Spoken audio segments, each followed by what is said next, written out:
13 de agosto de 1995. Alison Hargreaves, uma alpinista britânica icônica, estava prestes a fazer história. Ela estava a mais de 8.500 metros acima do nível do mar, no topo da montanha mais mortal do mundo, sem um Sherpa ou oxigênio suplementar. Foi uma decisão ousada, mas não era a primeira vez que ela tentava um desafio tão perigoso. Meses antes, ela alcançou o topo do Everest de maneira semelhante. Enquanto Alison subia lentamente o infame K2, ela enfrentava temperaturas abaixo de zero, ventos violentos e a ameaça constante de um fim prematuro caso desse um passo em falso. Contra todas as probabilidades, ela foi vitoriosa e se tornou a primeira mulher na história a conquistar o K2 e o Everest sem oxigênio suplementar. Mas essa conquista monumental teria um custo devastador. Desde uma tempestade devastadora que tirou a vida de uma lendária alpinista britânica até o misterioso desaparecimento de uma querida montanhista francesa, esses são os 3 destinos mais horríveis de mulheres no K2. Bem-vindo ao Extreme. 24 de junho de 1986, a alpinista francesa Lillian Burrard e seu marido Maurice estavam no alto dos picos de uma montanha notória situada entre a China e o Paquistão. Reconhecidos como o casal que alcançou as maiores altitudes do mundo por suas ousadas investidas em alguns dos picos mais altos do planeta, essa escalada foi diferente de tudo o que já viveram. Agora, para Lillian e Maurice, essa aventura única na vida logo tomaria um rumo drástico para pior. Pois essa não era uma montanha comum que ela estava escalando. Era nada menos que o infame K2. O nome dessa montanha notória evoca imagens de terrenos perigosos e tempestades mortais, e não é para os fracos. Há mais de um século, alpinistas renomados tentam conquistar seu imponente pico, mas a linha entre triunfo e tragédia é muito tênue. Alguns montanhistas chegaram a afirmar que os elementos conspiram contra você a cada passo e que a própria montanha resiste ativamente à conquista. K2 é o segundo pico mais alto da Terra, com impressionantes 8.611 metros acima do nível do mar. Para muitos, ela é chamada de Montanha Selvagem, apelido devido às condições brutais e natureza implacável. Para alpinistas como Liliane, que ousam escalar suas encostas íngremes, geralmente fazem isso pelo Esporão Abruzzi, considerada a rota mais popular. Ela é composta por paredes verticais de rocha, perigosas cascatas de gelo, e o infame Gargalo, um corredor estreito sob uma enorme saliência de gelo que exige habilidades avançadas de escalada. Agora, se você perguntasse aos próprios alpinistas, o K2 é mais do que apenas uma montanha. É um teste de habilidade, coragem e vontade de sobreviver. É um lugar onde cada passo é uma aposta, e o preço do fracasso pode ser o sacrifício máximo. Em breve, Liliane e seu marido Maurice iriam experimentar isso por si mesmos. Mas o casal já estava acostumado com escaladas desafiadoras. Eles alcançaram com sucesso o topo do Gasherbrum 2 em 1982 e do Nanga Parbat em 1984, com Liliane se tornando a primeira mulher a chegar ao cume do Nanga Parbat.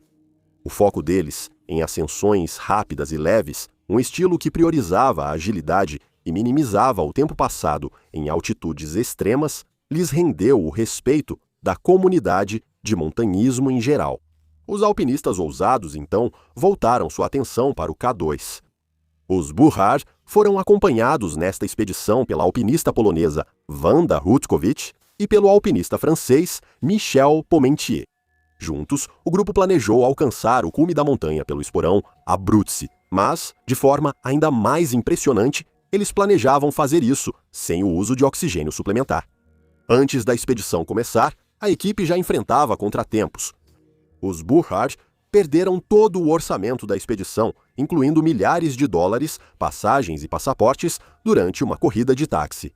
No entanto, o casal conseguiu recuperar seus fundos e pertences a tempo, permitindo que continuassem com a expedição. No começo do verão, a equipe chegou ao acampamento base do K2, ansiosa para iniciar a escalada ao topo. Como outros alpinistas antes deles, a expedição passaria semanas se aclimatando em acampamentos cada vez mais altos, permitindo que seus corpos se adaptassem aos níveis cada vez menores de oxigênio e reduzindo o risco de mal da altitude. No dia 23 de junho, Lillian e sua equipe estavam prontos para a investida final ao cume e, com isso, estavam prestes a fazer história. A tentativa de chegar ao cume ocorreu quando cordas fixas ainda eram raras e eles precisaram usar o resto de energia para se manter de pé durante a escalada. Enquanto Lillian subia, o vento cortante uivava ao soprar pela encosta da montanha. Respirar ficou cada vez mais difícil devido à atmosfera rarefeita. Agora, nessa altitude, você só recebe 1/3 do oxigênio disponível ao nível do mar. Cada pequeno passo para cima é uma tarefa monumental, pois o cansaço acumulado por semanas de escalada começa a cobrar seu preço. Mas no fundo da mente dela, uma voz suave a motivava a continuar, e agora a linha de chegada já estava à vista. Agora, Lillian mal sabia, mas naquele momento, quando ela estava a cerca de 30 minutos do topo da montanha, Wanda tinha acabado de se tornar a primeira mulher a alcançar o cume do K2. Lillian logo a acompanhou e ambas se orgulharam de conquistar o cume da montanha mais perigosa do mundo sem oxigênio suplementar. Por um instante, elas pararam para admirar os picos nevados e o céu infinito. Uma vista de tirar o fôlego que a maioria das pessoas não tem a chance de experimentar. Mas para os fãs de longa data deste canal, vocês já sabem que o cume é só metade da batalha. A descida é ainda mais perigosa. Mesmo exausta, a equipe seguiu lutando para descer. Cada passo era uma batalha contra os elementos. Os perigos aqui são perfeitamente destacados em poucas palavras por Fosco Maraini, que descreveu o K2 como apenas o esqueleto de um nome, tudo rocha, gelo, tempestade e abismo. Como muitos que haviam alcançado o infame pico do K2, antes deles, a descida se mostrou a parte mais aterrorizante da expedição. Os alpinistas desceram apenas até o local do bivac da noite anterior, próximo ao gargalo. Nesse momento, as nuvens chegaram e a tempestade começou. A face da montanha foi castigada pela força avassaladora do vento e da chuva e a visibilidade caiu para quase zero. A equipe passou uma noite fria, encolhida perto da infame seção do gargalo, ainda a mais de 8.200 metros acima do nível do mar, sem sacos de dormir, oxigênio suplementar ou água potável para beber. Pequeno desvio nesse caos todo. Se você quiser mais histórias sem filtro e sem cortes, que não podemos mostrar aqui, venha fazer parte da comunidade Extreme no Patreon. Te vejo no stream de verdade. No dia seguinte, em 24 de junho, as condições na montanha pioraram e a expedição se viu presa em uma condição de visibilidade quase zero. Determinados a sobreviver, seguiram descendo pela face íngreme da rocha. A essa altura, eles já estavam sem combustível para os fogareiros e não podiam derreter neve para obter água potável, essencial para evitar desidratação em grandes altitudes. Em determinado momento, Michel seguiu à frente dos outros e conseguiu alcançar outra equipe de alpinistas do país basco, Mário Brego e Osema Casimiro. Ele tentou pedir combustível emprestado aos alpinistas, mas as reservas deles também já tinham acabado. Por fim, Wanda alcançou Michel, enquanto os Barad ficaram para trás, ambos completamente exaustos e agora desidratados. Infelizmente, essa foi a última vez que alguém os viu vivos. Michel, Wanda e os alpinistas bascos voltaram ao acampamento 3, mas, com o passar do tempo, não houve sinal dos Barad. A princípio, Wanda e Michel acharam que eles tinham encontrado o abrigo da tempestade em algum outro ponto da montanha, mas as horas viraram dias e o casal continuava desaparecido. Então, um mês depois, uma descoberta aterrorizante foi feita, deixando a expedição de coração partido.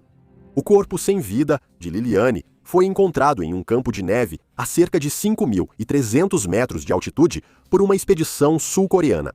Isso foi cerca de 3.000 metros abaixo de onde ela foi vista pela última vez, sugerindo que o casal ou continuou a descer até seu último suspiro, ou a tempestade arrastou seu corpo para baixo.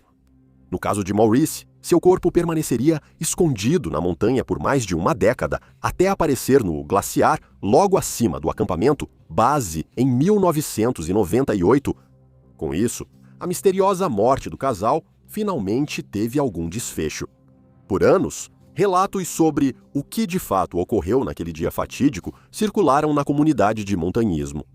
Os cenários mais prováveis para explicar o desaparecimento deles sugerem que eles se desviaram da rota durante uma tempestade, caíram ou sucumbiram à exaustão e à hipóxia. A infeliz morte de Lillian e de seu marido lançou uma sombra sobre o que havia sido um dia marcante para as mulheres no montanhismo. Naquele dia fatídico, no verão de 1986, Liliane passou de ser a segunda mulher na história a alcançar o cume do K2 para se tornar mais uma vítima da montanha. A expedição integrou o que alpinistas chamaram de Verão Negro do K2. Esse período particularmente mortal no K2 resultou em 13 mortes e 27 ascensões. Muitos amigos e familiares dos Burkhards, que eram parceiros na vida e na escalada, encontraram algum consolo ao saber que morreram fazendo o que amavam. Eles estavam unidos na vida e na morte, e agora ambos são homenageados lado a lado no Memorial Gilkey, o monumento de pedra que honra aqueles que perderam suas vidas no K2. Infelizmente, a trágica história dos Burkhards é apenas uma em uma longa lista de pessoas que ousaram buscar a grandeza, mas que no final foram obrigadas a pagar o preço máximo. Outra vítima da brutalidade do K2 é Julie Tullis, uma das alpinistas britânicas mais memoráveis. Julie nasceu em Surrey, Inglaterra, em 1939. Seus primeiros anos de vida não foi marcada por picos nevados e terrenos perigosos, como a de muitos alpinistas que deixaram seu nome na história. Na verdade, ela só começou a escalar regularmente, já no fim da casa dos 30, o que é um começo relativamente tardio para um alpinista. Ainda assim, ela logo se apaixonou pelo esporte. A carreira de montanhismo de Tullis realmente decolou quando ela conheceu o alpinista austríaco Kurt Diemberger, em 1976. Eles passaram a trabalhar juntos em turnês de palestras, compartilhando experiências e percepções sobre aventuras em grandes altitudes. Em 1981, Kurt a contratou como técnica para uma expedição ao Nanga Parbat, marcando o início da parceria deles em filmagens em grandes altitudes. Nos anos seguintes, a dupla fez expedições ousadas às montanhas mais traiçoeiras do mundo e registrou suas experiências. A colaboração deles os levou a escalar a aresta norte do K2 e a aresta nordeste ainda não escalada do Monte Everest. Em 1984, Tullis e Diemberger também haviam escalado com sucesso o Broad Peak, um cume incrivelmente desafiador, localizado na Cordilheira Karakoram, na fronteira entre o Paquistão e a China. No entanto, Julie e Kurt enfrentariam seu desafio mais formidável até então, quando decidiram participar de uma expedição com o objetivo de alcançar o cume do notoriamente traiçoeiro K2. Depois de anos escalando e filmando no Himalaia, eles não hesitaram em embarcar nessa aventura, atraídos pelo fascínio de escalar o que muitos consideravam a montanha mais perigosa do mundo. A expedição aconteceu durante o Verão Negro de 1986, sobre o qual acabamos de falar, menos de 2 meses após Lillian e Maurice Barar encontrarem seu fim na montanha. Enquanto Julie subia lentamente a montanha, ela foi obrigada a usar todas as suas habilidades técnicas para atravessar com segurança o terreno perigoso, os campos de neve e as faces íngremes dos penhascos. Como outros alpinistas antes dela, incluindo os Barart, o início da subida de Julie pela rota do Espigão Abruzzi foi marcado por um caminho traiçoeiro de rochas, campos de neve e faces íngremes, exigindo o uso de todas as suas habilidades técnicas de escalada. Seu primeiro grande desafio foi a Chaminé House, uma parede de rocha vertical que exigiu cada gota de sua força e habilidade. Julie avançava lentamente, cravando sua picareta de gelo na superfície congelada. Cada golpe precisava ser um risco calculado. Enquanto ela subia lentamente, o ar ficava cada vez mais rarefeito, e o mal da altitude começou a se tornar uma ameaça muito real. Talvez ela sentisse dor de cabeça e náusea constantes, sintomas dessa doença mortal, mas ela estava ciente dos perigos e estava determinada a continuar. Impulsionada por um fogo interior, um desejo de testar seus limites, de se conectar com o poder bruto da natureza, Julie e a sua equipe continuaram com sua aventura. O próximo desafio que eles enfrentariam era a infame Pirâmide Negra, uma parede intimidadora de rocha e gelo. Esta parte infame da escalada apresenta mais de 600 metros de faces rochosas complexas, com inclinações que frequentemente ultrapassam 50 graus, exigindo habilidades avançadas de montanhismo. A área é propensa a quedas de rochas e gelo, criando perigos constantes para os alpinistas. Mas, além disso, ela está localizada na Zona da Morte, onde os baixos níveis de oxigênio e o frio extremo aumentam significativamente o risco de mal de altitude e outras complicações.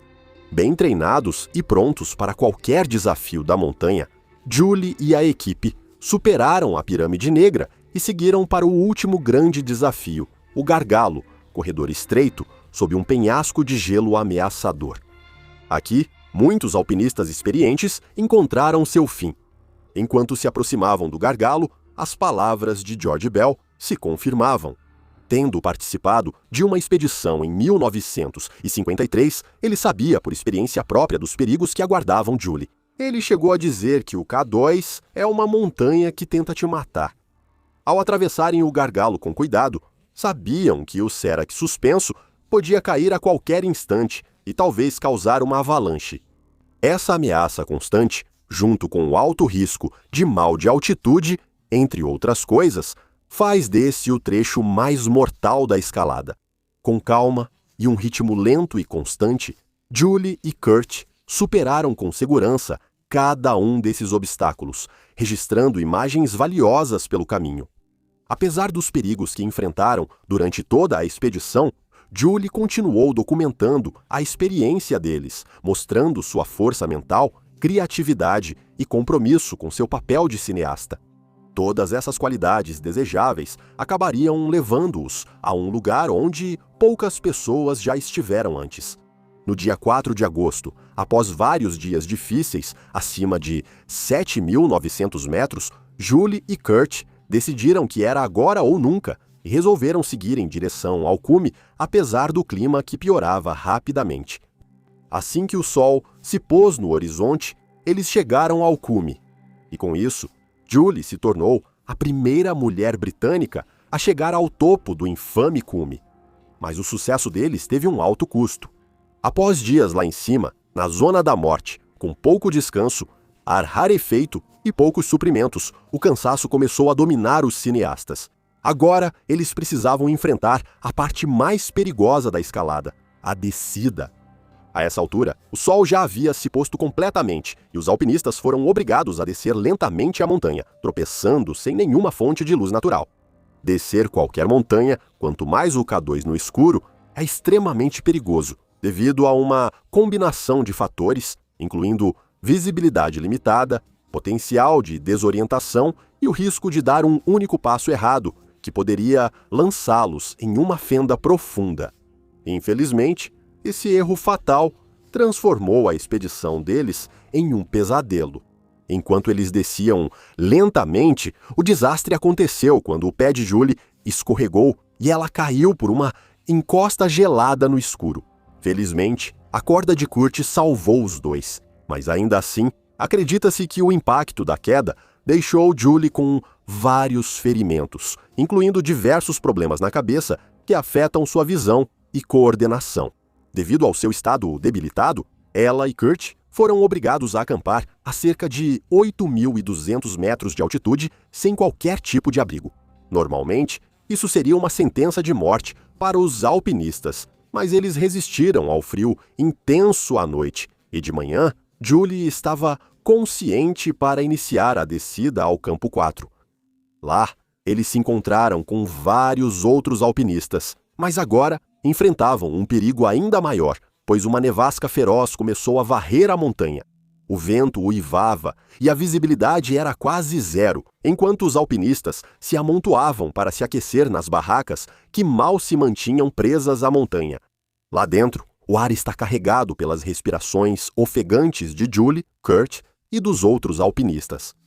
Seus rostos, provavelmente, marcados por uma mistura de medo e determinação. A realidade era que eles estavam presos, isolados no topo do mundo, presos nas garras geladas de uma nevasca no K2. Eles treinaram, se prepararam e arriscaram tudo pelo cume, mas agora a montanha havia se voltado contra eles. A tempestade, uma fera implacável, havia descido com fúria, interrompendo a subida deles e ameaçando enterrá-los vivos. Os cilindros de oxigênio deles ficaram vazios, o suprimento de comida acabou, assim como o gás, o que significava que não tinham fonte de água potável. O frio era constante e o congelamento ameaçava levar os dedos das mãos e dos pés. Lá fora, o risco de uma avalanche aumentava a cada rajada de vento forte. Isolados, a quilômetros de ajuda, enfrentavam uma batalha contra os elementos que podia lhes custar tudo. Eles ficaram presos nessas condições infernais a mais de 8.000 metros de altitude por 5 dias, o que deve ter parecido uma eternidade. Mas para Julie, que na verdade estava sentindo dor por causa da queda, só podemos imaginar o horror que ela viveu enquanto permanecia quase sem vida dentro da barraca. Com provável edema pulmonar, de altitude e exaustão extrema, Julie Tullis alternava entre consciência e inconsciência no acampamento 4. Kurt e o restante da expedição fizeram o possível para mantê-la viva. Mas, infelizmente, o K2 parecia destinado a fazer mais uma vítima. De acordo com relatos, nas primeiras horas do dia 7 de agosto, enquanto a nevasca continuava lá fora, Julie deu seu último suspiro. Os outros alpinistas, lutando para sobreviver, só puderam envolver seu corpo em roupas extras e deixá-lo quando a tempestade cessou em 10 de agosto. Nesse momento, os alpinistas restantes fizeram uma tentativa desesperada de descer a montanha, incluindo Kurt, que conseguiu retornar ao acampamento base junto com outro alpinista, Willie Bauer. A natureza devastadora da tempestade é ainda mais evidenciada pela morte de vários outros alpinistas durante essa nevasca implacável, incluindo o alpinista britânico Alan Rouse e 2 alpinistas austríacos. A morte de Julie deixou um vazio enorme na comunidade britânica de alpinismo, que a celebrava não apenas como uma figura carismática e pioneira, mas também por sua coragem diante da adversidade. Ela deixou para trás seu marido Terry e 2 filhos. Muitos amigos e familiares conseguiram encontrar algum consolo com a morte dela ao lembrar uma famosa citação da cineasta britânica. Segundo eles, ela afirmou: se pudesse escolher um lugar para morrer, seria nas montanhas. Essa aceitação estoica dos perigos associados ao mundo do montanhismo, infelizmente, se manifesta nesta expedição em particular. Mas Julie não foi a primeira nem a última mulher que morreu na montanha. Nós avisamos que era a montanha mais perigosa do mundo. E em 1995, a ícone britânica do montanhismo, Alison Hargreaves, descobriria isso por si mesma. Alison nasceu em 1962 e cresceu em Derbyshire, na Inglaterra. Desde jovem, ela era destemida e gostava de escalar e trilhar colinas com a família. Sua paixão pelo montanhismo surgiu aos 13 anos e ela logo se destacou, preferindo essa área às atividades acadêmicas tradicionais. Quando se tornou adulta, Alison conheceu Jim Ballard, um alpinista amador, e os dois acabaram se casando. Juntos, eles administravam uma loja de equipamentos para atividades ao ar livre. Isso garantiu a Alison o apoio financeiro necessário para focar no treinamento e na escalada. No começo dos seus 20 e poucos anos, ela já estava se destacando e ganhou manchetes na comunidade de escalada após escalar com sucesso a face norte do Eiger enquanto estava grávida de 6 meses de seu filho. Escalar qualquer montanha estando grávida já é algo impressionante por si só, mas o Eiger... Mas em 1993, o casal estava enfrentando dificuldades financeiras. Alison e Jim se mudaram para a Suíça para apoiar a carreira de escalada dela. Naquele ano, ela se destacou ao ser a primeira a escalar sozinha as 6 principais faces norte dos Alpes em uma temporada. A conquista lhe trouxe atenção da mídia e patrocínio, apesar das dificuldades financeiras. Ainda assim, seu amor pela escalada a inspirou a enfrentar um dos desafios mais ousados já tentados no mundo da escalada. Em 1995, ela decidiu escalar as 3 montanhas mais altas do mundo, Everest, K2 e Kanchenjunga. Mas isso nem é a parte mais louca. Alison pretendia fazer isso sozinha, sem o uso de oxigênio suplementar ou uma equipe de sherpas. Para muitos, isso parecia uma sentença de morte, mas ela ignorava as opiniões externas, pois a glória de ser a primeira mulher a realizar tal feito já a motivava. Em maio de 1995, Alison provou que todos os seus críticos estavam errados quando conseguiu chegar ao topo do Everest sozinha e sem oxigênio ou um sherpa, exatamente como ela havia prometido. Depois de voltar para casa, por um breve período, para passar um tempo com seus filhos e família, Alison voltou para a Ásia. Desta vez, ela foi para o Paquistão, onde pretendia enfrentar o K2. Inicialmente, ela se juntou a uma equipe americana que havia conseguido uma permissão para escalar a montanha e, no meio do verão, eles começaram sua lenta subida pela montanha. Alison chegou ao acampamento base no fim de julho, mas ela e outros alpinistas ficaram presos por uma tempestade feroz e persistente que envolveu a montanha. Isso durou vários dias e teve um efeito prejudicial em Alison, como fica evidente em várias entradas de seu diário. A alpinista britânica sentia crescente saudade de casa, dividida entre a falta dos filhos e o desejo de alcançar o topo do K2. Em uma entrada, ela escreveu: "Sinto que estou dividida entre querer estar com as crianças e querer o K2." O mau tempo durou semanas, deixando os alpinistas frustrados com a situação. Em outra entrada, Alison escreveu: "Ontem eu estava aos prantos, exausta, mental e fisicamente." Finalmente, suas preces, por um tempo mais aberto, foram atendidas em 13 de agosto, mas, nessa altura, muitos da equipe americana já haviam desistido. Rob Slater, um dos alpinistas que ficou para trás, convenceu Alison a se juntar a um grupo da Nova Zelândia, Espanha e Canadá que tentaria chegar ao cume. No final, ela concordou relutantemente e, em 13 de agosto, eles iniciaram sua tentativa final de conquistar essa montanha temida. Alison usou o pouco de energia que ainda tinha e conseguiu chegar ao cume da montanha às 18h45. Enquanto estava sob o céu limpo, no topo da segunda montanha mais alta do mundo, Alison acabava de se tornar a primeira mulher a alcançar o cume do Everest e do K2 sem oxigênio suplementar ou apoio, mas sua vitória mental teria um preço alto. Mesmo acompanhado de 5 alpinistas de elite que chegaram ao cume, ninguém estava pronto para a tempestade que se aproximava. Enquanto o grupo descia a montanha, o céu limpo ficou escuro e o vento passou de uma brisa suave para algo semelhante a um furacão. Quase sem aviso, os alpinistas foram lançados em condições de visibilidade zero e começaram a se perder um por um enquanto a tempestade engolia a montanha. Alison fez o melhor que pôde para se manter no caminho, mas a força esmagadora do vento e a falta de visibilidade foram demais e, no final, ela e os outros alpinistas, infelizmente, morreram na tempestade.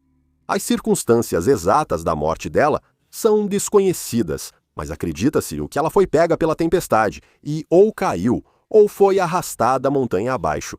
Dias depois, alpinistas em um acampamento mais baixo encontraram um anorak ensanguentado, uma bota e um arnês reconhecidos como de Alison, bem abaixo de onde ela fora vista pela última vez. Depois disso, eles viram o que parecia ser um corpo deitado em uma encosta distante, que presumiram ser de Alison, levando-os a concluir que ela havia sido literalmente varrida da montanha pelos ventos intensos.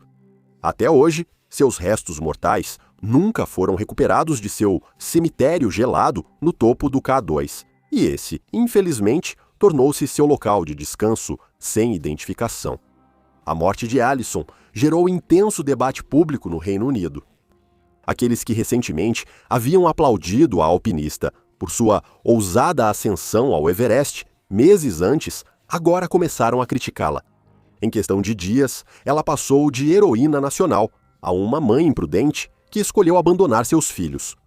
Porém, muitos na época destacaram que alpinistas homens nunca receberam comentários parecidos. Durante toda a aprovação, seu marido, Jim Ballard, defendeu sua determinação inabalável, afirmando que ela era uma inspiração para seus filhos. No final, ela se tornou mais uma vítima de uma montanha que ainda tem fama de ser mortal até hoje. As experiências dessas 3 mulheres no K2, incluindo a trágica perda de vidas mencionada neste vídeo, destacam os riscos inerentes de tentar alcançar o cume desse pico formidável. Até hoje, a montanha selvagem continua desafiando e tirando a vida daqueles que ousam alcançar seu cume, independentemente do gênero. Obrigado por assistir e nos vemos no próximo vídeo. Seja ousado e viva com coragem.